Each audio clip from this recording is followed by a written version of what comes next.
Hey, what's up, you guys? I'm going to read you the first chapter of a book I'm writing. This is definitely a rough draft. I'm not making excuses for it, but just the way it is. I wanted to get some feedback on it. Unfortunately, I don't think I'm going to actually get any because nobody is seeing my videos, you guys.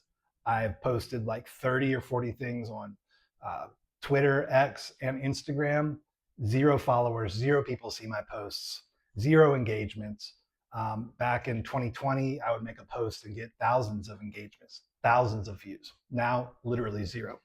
Okay, anyways, enough about that. Chapter 1.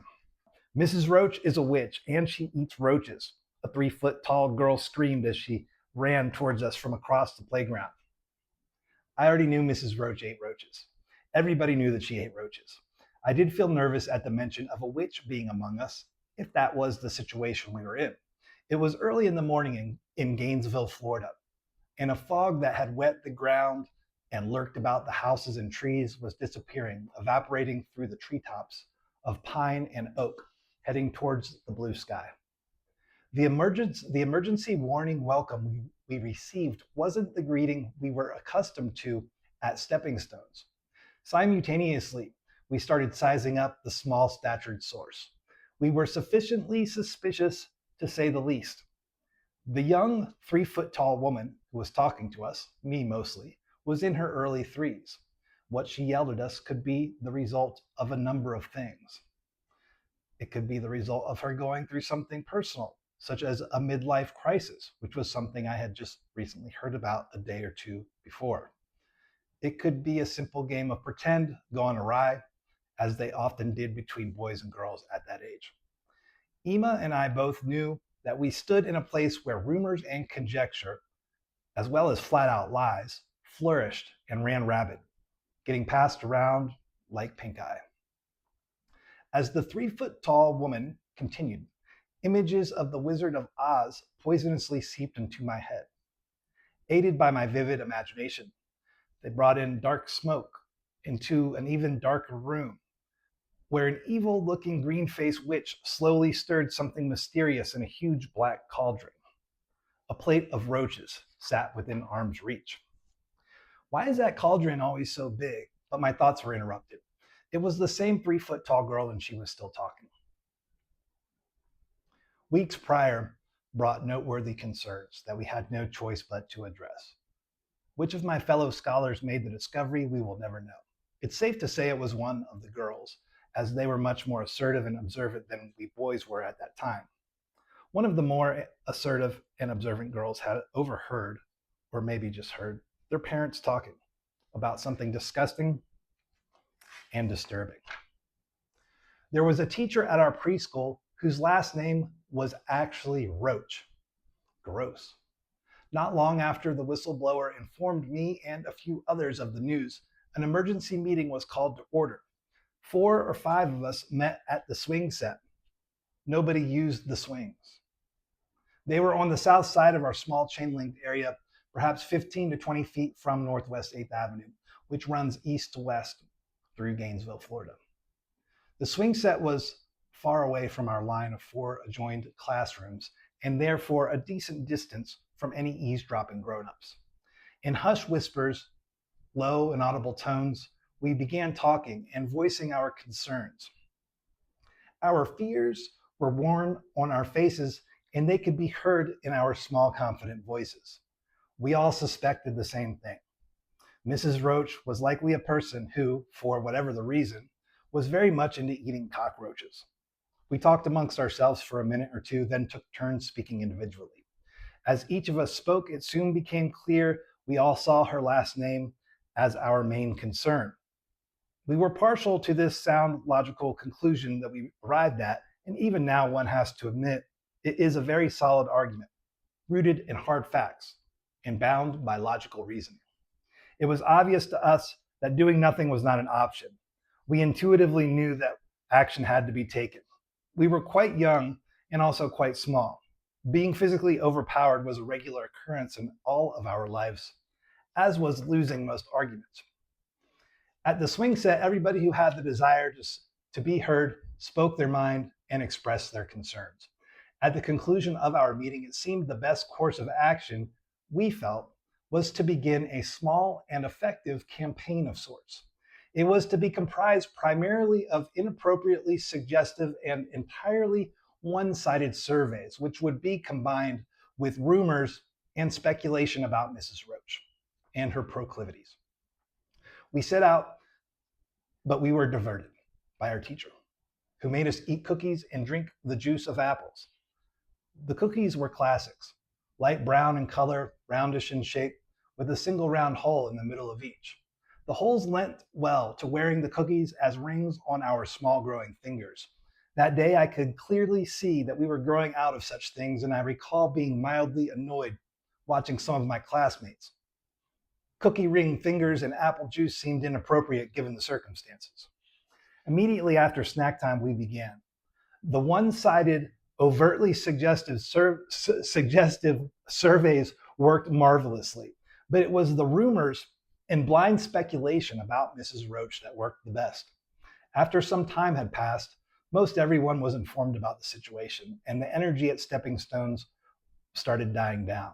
It was around this time that somebody felt it was important to embellish a few things.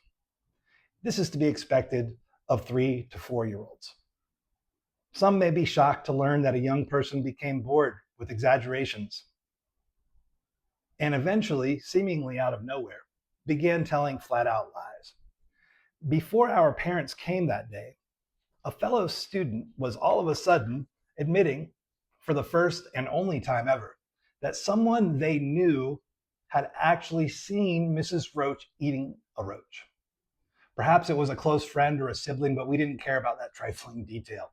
What we heard was good enough for us. It was all we needed to hear at the time. In our small, wise minds, it was virtually a fact. Someone somewhere had actually seen Mrs. Roach do it.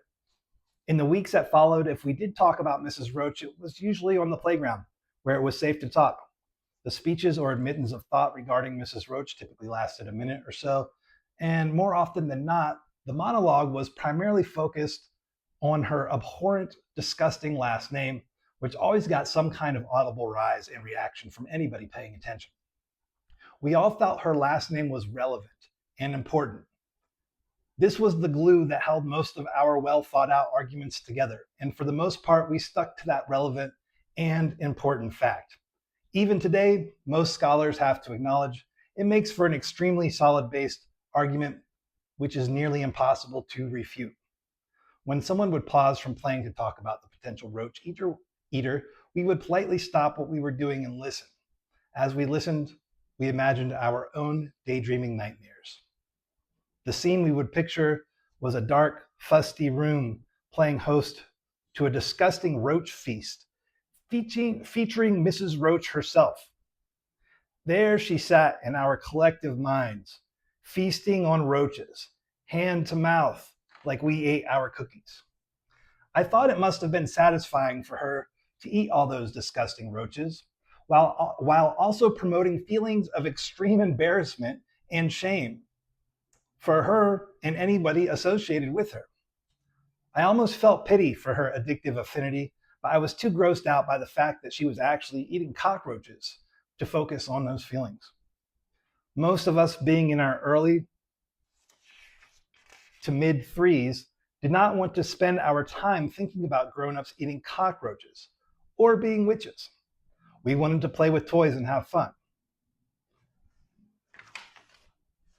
We had to address this woman at the end of our row of classrooms. It was the last classroom on the block, and it was being run by a lady who at times unabashedly ate roaches.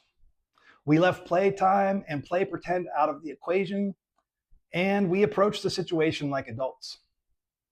The information we had gathered while conducting surveys and rumor spreading was significant. Her last name was indeed Roach. She did not change her name like grown-ups apparently could do. In fact, she didn't seem embarrassed or ashamed of her last name being Roach whatsoever, which meant she may not be embarrassed or ashamed about eating roaches either. She had dark black hair, which for some reason mattered to us, and we didn't interact with her. Her room was the last at the end of classrooms, the last classroom on the block. Lastly, and most importantly, we had the student who knew someone who had seen her do it. They weren't there with us at that moment, but it was okay. We remembered what they said. We all agreed. It was a fact. The teacher, Mrs. Roach, was definitely for certain eating cockroaches. Gross. William Shakespeare wrote, "What is in a name? A rose by any other name smells just as sweet." In 1984, I had not yet heard this hogwash. If I had, I would have disagreed. It's worth mentioning, I disagree with him now. The news relating to Mrs. Roach being a witch was new information, and I could tell by how wide the girl's eyes were and from her body language that my impromptu playground newscaster was serious. The energy was immediately elevated as more of our associates walked onto the scene. The status was raised to super serious, which is officially 4 to 5 levels more serious than just plain serious. As she began at the beginning with the details, my attention shifted towards the adults who were 90% mothers. They were discussing the recent headline. Mrs. Roach, an officially established roach eater, was apparently a witch. If I was told what she did to earn herself this new haunting title, I cannot recall. But I remember feeling confused by the information and simply not understanding some of the words that were being said.